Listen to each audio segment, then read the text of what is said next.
What's up, y'all? This is Neena Perez, and this is Straight Talk, No Sugar Added. I am so glad you are here with us today. I freaking love being on here and finding the best humans on the planet to come on here to grow, challenge, and transform your thinking. And so today I found Denis Oakley. He's all the way in the UK, guys. All right. And he's hanging out with us here. So for 20 years, Denis worked in and with startups, helping them grow and scale. And now he helps bold leaders transform their business and their industry that they compete in through wiser choices. And I love that, Denis. So I think we're going to have a fantastic conversation. How are you today?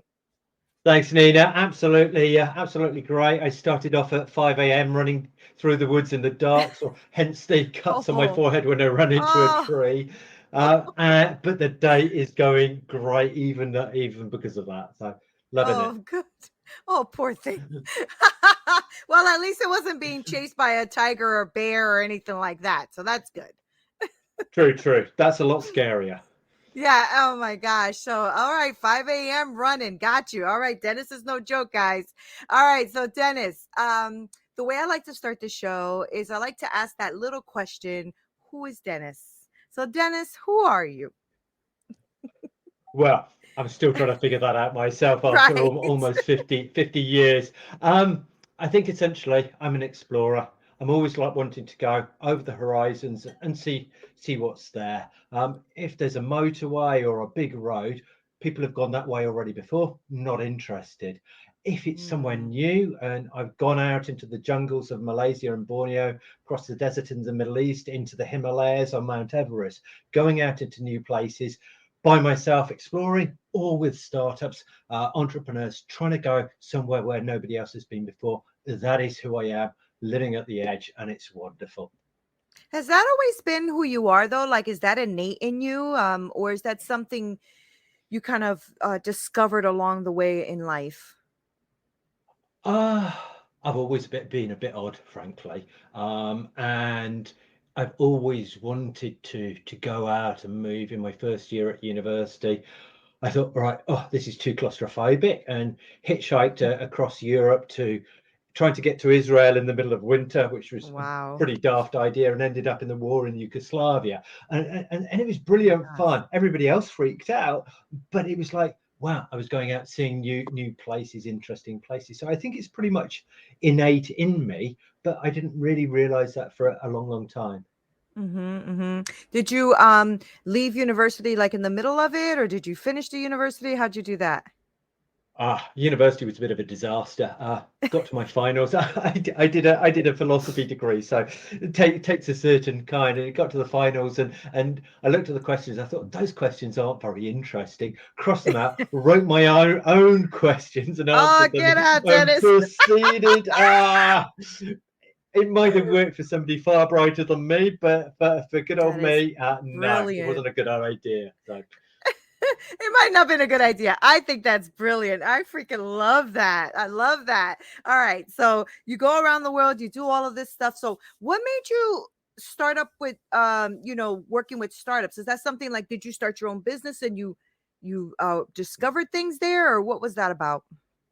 Yeah, about 20 years ago, you go on holiday with your wife and you bounce ideas around how can we get out from under the thumb of the man and sort of do something for ourselves. And we every holiday we come up with some ideas, and then something happened. I think our landlord said, I'm going to sell the house, and a few other things happened. And we said, right, okay, which one of those ideas are we going to take? And we Right. actually decided to set up a trading company. And I think 5 weeks later, we were on a plane out to Southeast Asia, setting up this new company. My wife was 7 months pregnant, and it was a real roller coaster.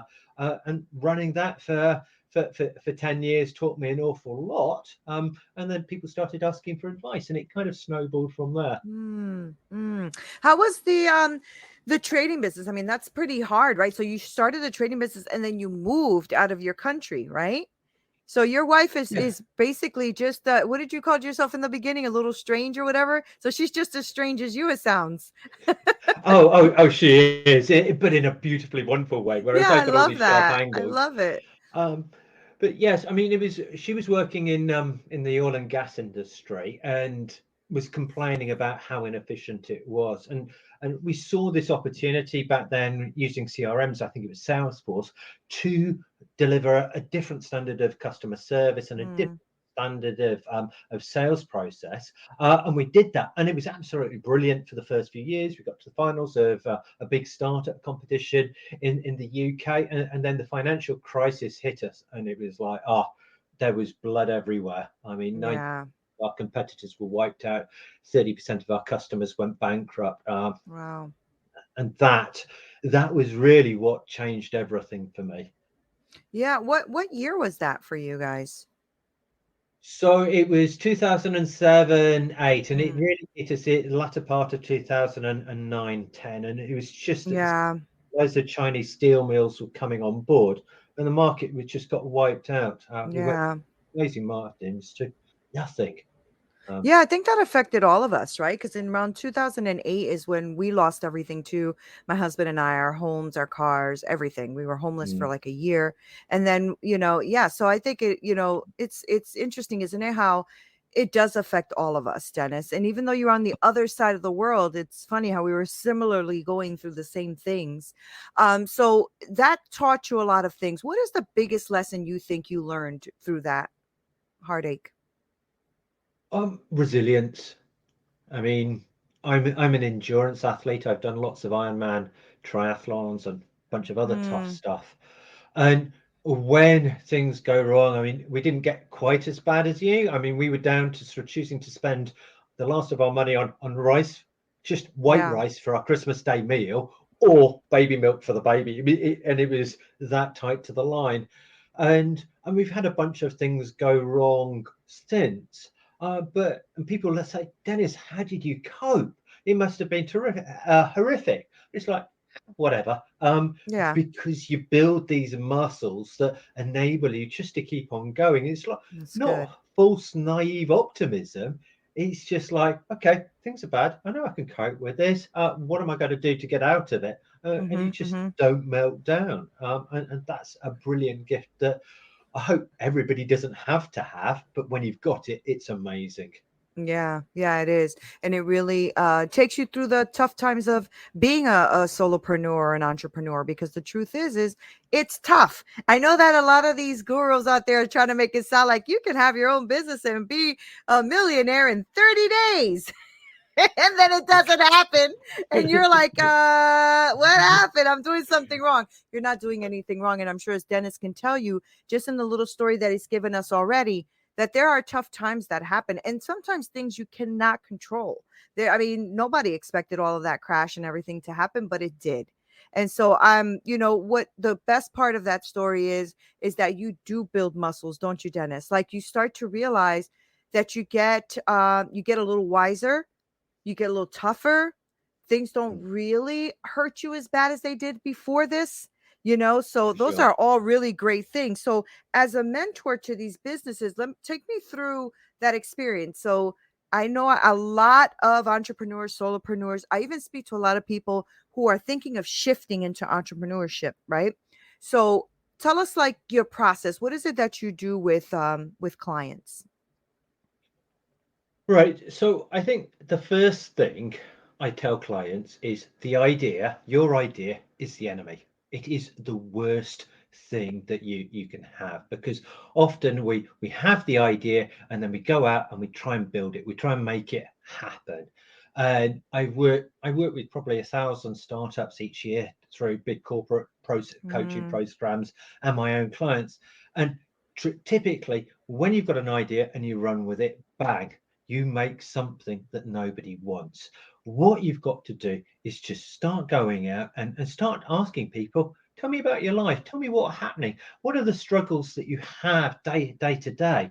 And as you build up a map of the customer pains, of the pain space in the industry where other companies aren't addressing these pains, you're then able to get a real sense of what it is that you need to actually build, what the market needs you to build. And mm, then slowly putting that together then lets you actually create something that is actually saleable. Unlike, what is it, 92% of entrepreneurs, very strange number. That is exactly the same as the failure rate of entrepreneurs.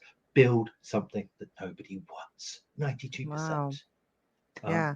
Wow, that's awesome. That is that is wise and also something a lot of entrepreneurs don't want to hear right now, Dennis. They're listening to you going, "No, my idea is amazing." So, tell me about that process. Is that something you think if somebody's listening right now because like I said I speak to a lot of, business leaders and things like that. So, is that something that you think takes a long time to do? Should they be more strategic and intentional to try to go and find these answers? What do you think about that? So I'm working with a super clever guy at the moment. Made a ton of money on Wall Street, sort of making trading algorithms. They kicked him out for 2 years gardening leave, and he's an engineer, and he sort of got me on board. And he said, Dennis, help me out. I'm building this really cool thing. And the first thing I said to him, stop building. You do not want to be building your product or service. How many of your customers, and they were sort of mums and dads of young children, how many of them have you actually spoken to? And he says, oh, you haven't spoken to any. Why do I need to? And it's like, bang, of course you need to sort of go Right, out, because right. unless you understand who they are, what their pains are, what the journey that they are on, where they want to be at the end of how you're going to change them, then how can you build anything that is really going to help them? And remember, as an entrepreneur, I mean, you are not you're from the Star Wars generation, I guess, a bit like me. Hmm. You're not Luke Skywalker. You at Right, best are sort of Obi-Wan or Yoda. Yes, right. giving your customer, who's the hero of their own movie, giving them advice, pointing in the right direction. You're only ever going to consume a little bit of their attention, of their life, and it's helping in that small slice just to push Mm. them into a better place. And if you don't know that, your product's going to fail. Right. Wow, that's good. That's really good advice. So, when you're dealing with your clients, are you dealing with them in all kinds of industries, or is there a particular industry that you mainly lean into?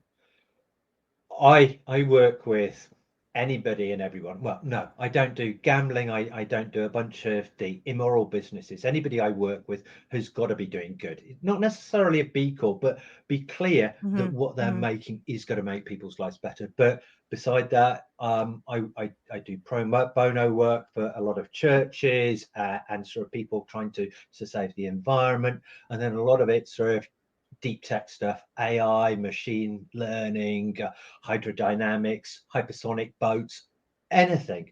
Because Hmm. to me, the product, the technology, not that important. It's the process. And once you get the process, and these be rich in 30 days gurus, they don't tell you it's all about the process. And the Right. process really is amazing. We spent 20, 30 years developing the process. It's all out there. Read Steve Blank, read Eric Ries, read Alexander Osterwalder. It's all out in the public domain. But all these hucksters and frauds selling sort of snake oil get rich quick schemes are just masking that. And you take this Yeah. process. And the company I work with, 500 Global, one of the world's largest venture capital firms, we've created 21 unicorns out of that. 21 Wow. companies that are worth more than $1 billion, created $1 billion out of nothing, each one of them using this process. And it works whether you want doing a mum and pop shop, whether you want a lifestyle business, whether you've got a tech business, whatever you want to do, whether it's a charity organization, apply the process and you have got massively increased chances of success. That's fantastic. So you're saying that what you've developed is a process that people you put, I guess, you mentor people through, right? Is that what you're saying? And that process is what helps them develop the uniqueness of what it is that they're bringing to the table. Yeah. Is that what Yeah. I'm understanding? Caveat, it's not my process. I'm explaining, I'm Oh, evangelizing the okay, process, but it's got it. it's work that lots of other very clever people have sort of put out there and demonstrated, and I'm helping people make this practical in their businesses. Oh, that's wonderful. So what's one of the things you think like what are your top things that you think a person who's even thinking about developing a product or a service, what's like the first kind of things you try to dig into to help them with? The first thing, literally, I can't say this often enough, just the idea is literally it's a diving board, and you dive off that into a big sea of customer pain. And Okay. really, you want to immerse yourself in the things that are going wrong in people's lives. You want to talk to them and then really listen, listen, listen. Just like Stephen Covey was saying Mm-hmm. so many Mm-hmm. years ago in Habits of Highly Successful People, first seek to understand and then to be understood. So it's really going out, understanding the story of their lives, the jobs that they need to do. And Mm-hmm. once you start to understand that, you can then start fitting the jigsaw pieces into the pains in their lives and solving those problems. That transforms lives. And this is true whether you're in B2B software or very much B2C consumer sort of stuff. It doesn't really matter. Right, right. So then it sounds to me also like you need to really narrow down who it is exactly your audience, who you're trying to, solve a pain point for, right? Like I know that Mm. niching, basically niching it down. Do you believe in that? Do you believe in niching it really, really down? Or do you believe that you can do a broader scope? The more niche, the better. I mean, a brilliant idea is this idea of a minimum viable audience. We've heard of minimum viable products, but what is the smallest possible audience that you can find for your That's products or good. services? That's And good. typically, go for 100, go for 500 So people, good. way below sort of what Facebook is and their advertising is telling you. It's like, where can you find these absolutely ideal people? And if you're still trying to find 20,000 people, you're not niche enough. Find this Right. niche, make them into really true fans. And if you've got 1,000 true fans for almost anything, you're made. You're going to have your bills paid for the rest of your life if they buy everything that you buy. That's all you need. 1,000 people who believe in you. Right.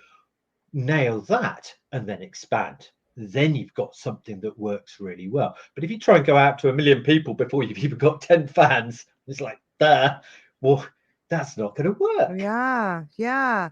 No, and I love that you said that. That is so true, right? Because we have gotten into this pigeonhole in this world, in the social media world, I should say, Mm. where the more followers, the better, and I'm Yeah. like, no, actually, I'd rather No. not have a lot of followers, but the followers who want to be there, for lack of a better term, followers, right?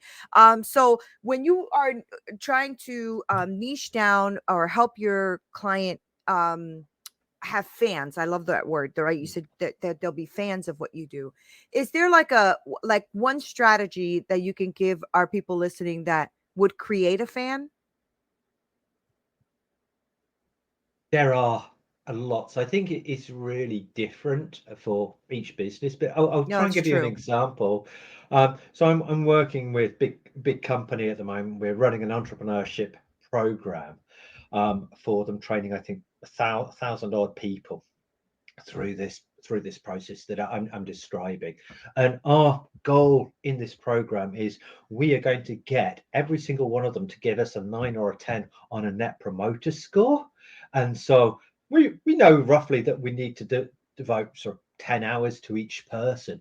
But if we have to blow the budget to get 15 or 18 hours to get those people absolutely delighted with what we're doing, that's absolutely fine, because Right. the impact in the customer is going to be so huge that basically everything else becomes so easy. And it's figuring out, how do we deliver, as a rule of thumb, 50 times better than our competitor. It's easy to be Mm, twice as good, 5 times as good, but can you get that transformational change, like having one of those old copies of the Encyclopedia Britannica, mm-hmm, all those old volumes stacked up, mm-hmm. and Wikipedia? Which is easier? Which is so much better? It's Wikipedia. Right. How can you do everything like that in comparison to your competitors? It's super hard to figure that out, which is why we go back and try and understand the customer pains before we do that, because that's what we're looking for. How do you create something really transformational? That's really good, Dennis.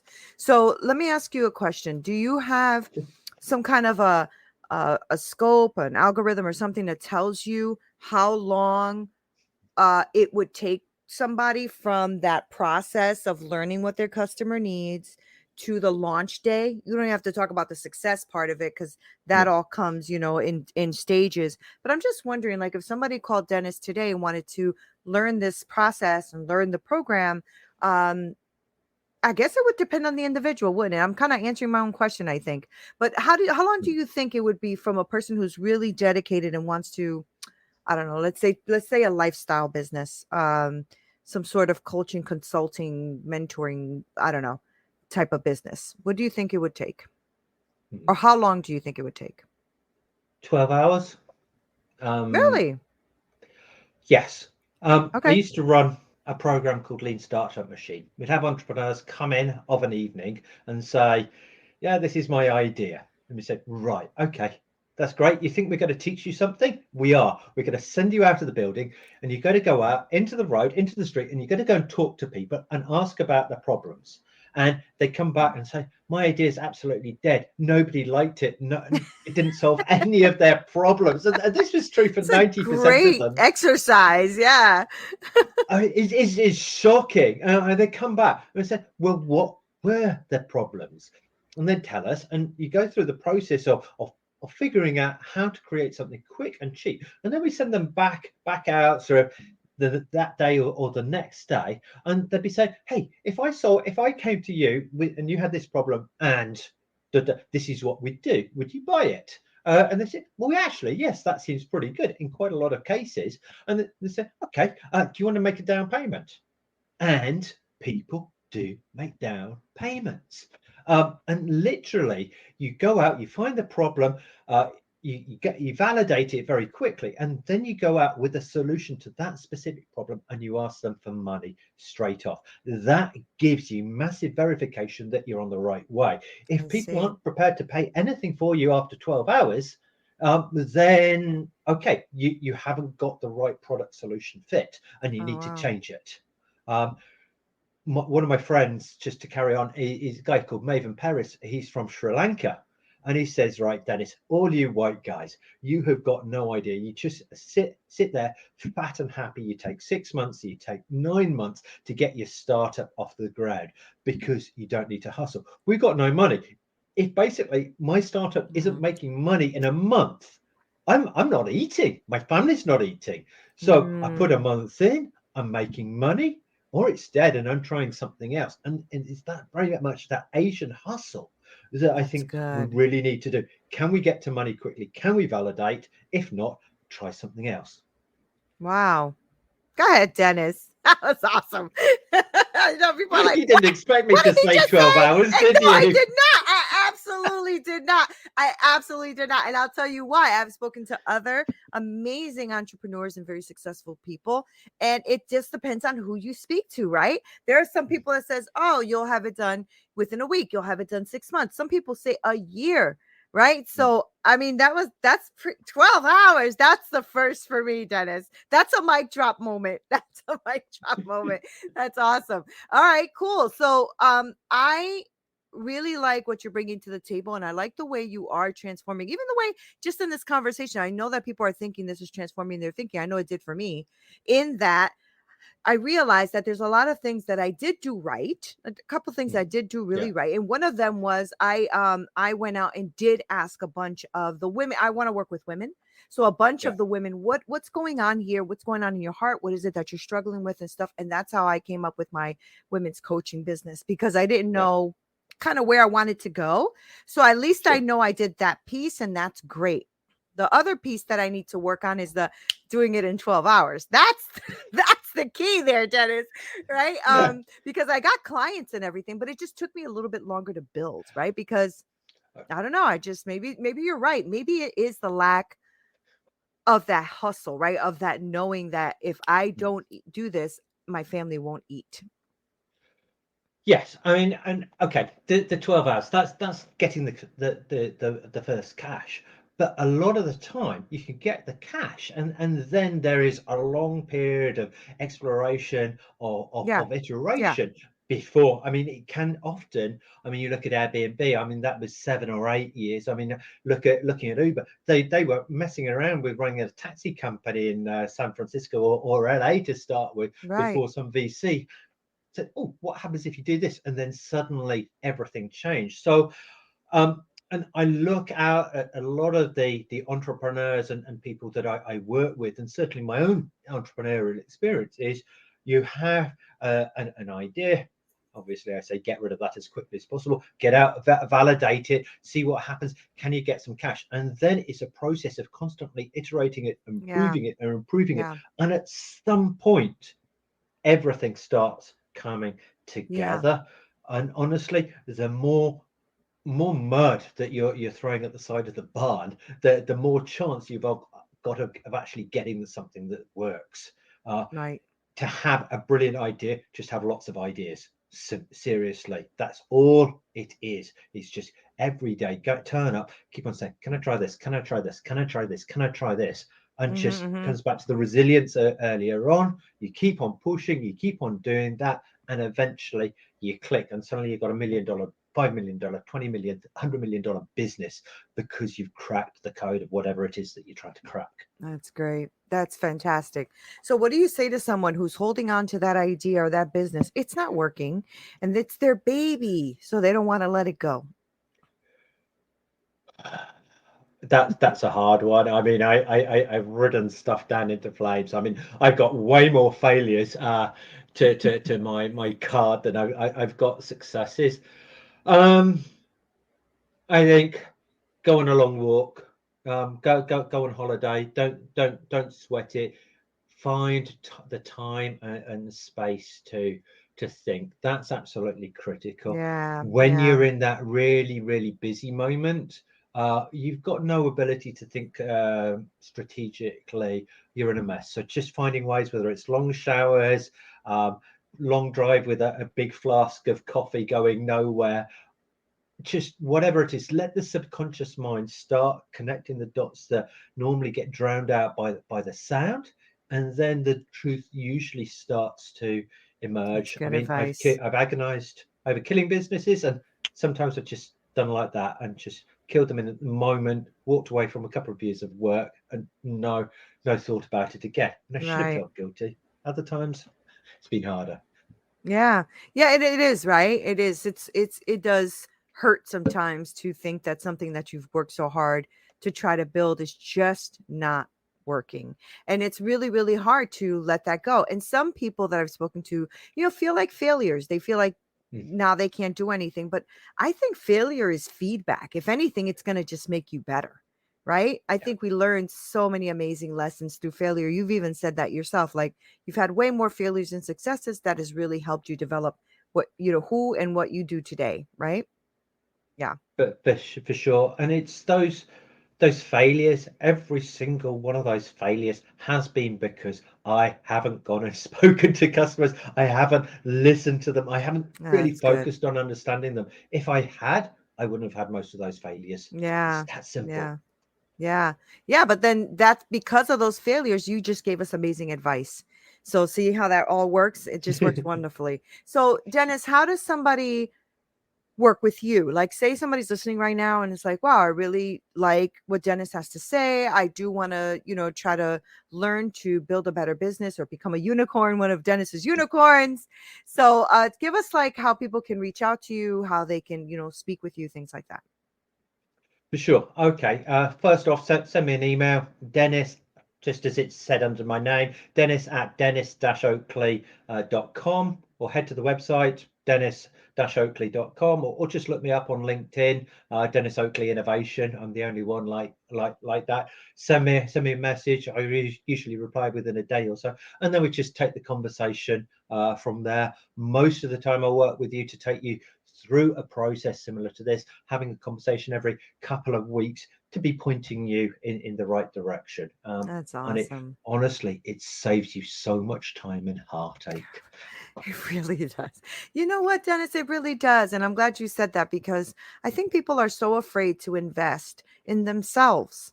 And that's the one place you should be investing in. You are the best investment you'll ever make. So, go ahead and reach out to Dennis and see where you can go from here, because you never know. And so, Dennis, thank you so much for spending this time on Straight Talk and for pouring into my audience the way you did. You left a lot of valuable lessons. I appreciate you. Thank you, Neena. And thank you, everyone, for listening. Good luck on your journey. It's going to be amazing. Whether you succeed or fail, it's worth taking.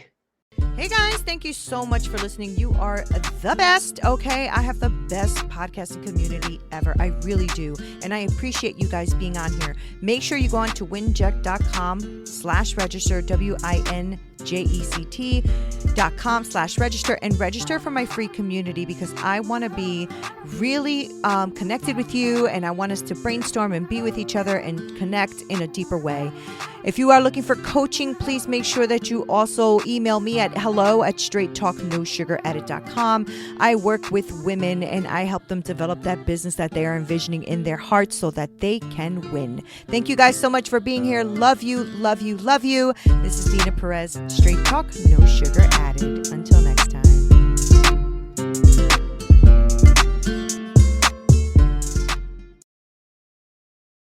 Jake Knapp is the inventor of the design sprint and the New York Times bestselling author of the book Sprint. He's also the co-founder of Character, a venture fund for early stage startups. How and why did you start using Miro? I came from this position of thinking, I don't want to be doing stuff online, to thinking now when I do a sprint in person with a company, it's like, we're going to use Miro, even though we're all in the same room, because that's a better way for us to get this work done. As an investor, we're basically investing in their ability to solve problems. We're saying, we think this group of people is going to be able to solve a problem in a really great way and create value by doing it. And actually, you need to give people the tools that can help them make decisions, help them collaborate, help them visualize and see things in a different way. And Miro does all those things. So to me, at least as an investor, I'm thinking, give the team the tools that are going to help them think, that are going to make the most, brighten their skills as smart folks. And Miro is at the top of that list. It's easy to lose sleep when you're worried about your health insurance plan. But when you have a family counting on you to take care of them, having the right coverage is more important than ever. That's why Anthem Blue Cross and Blue Shield is here to help. With low to no cost plans for you and your family, so you never go it alone. That's our Anthem. Click to learn more.